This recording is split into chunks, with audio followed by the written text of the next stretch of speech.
gavana wetu, bishop na watu wa kanisa wote, hamjambo? Niko na kahoma kidogo.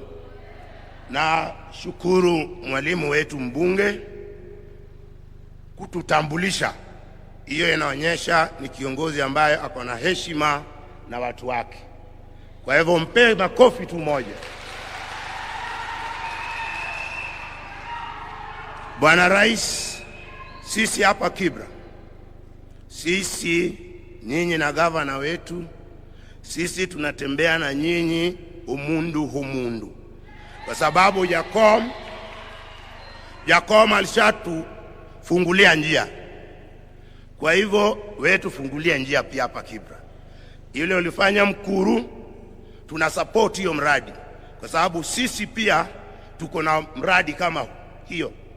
Na nataka ambia wale wanaopinga mambo mengi, a journey over 1,000 miles begins with a single step. Na hata mtoto, you know the process ile tulikuja nayo ulimwenguni. Unakaa huko kwa tumbo, unazaliwa, unatambaa, ndio unaendelea mbele. Wale viongozi wengine ambao wanataka chochea nchi, sisi hapa kama Kibra tunawakemea.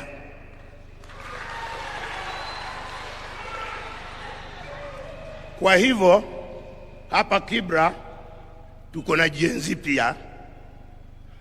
Hao wote sisi tunawasihi tuwe nyuma yako paka 2027, na hiyo ya 10 kura ya Kibra itajaza debe yako.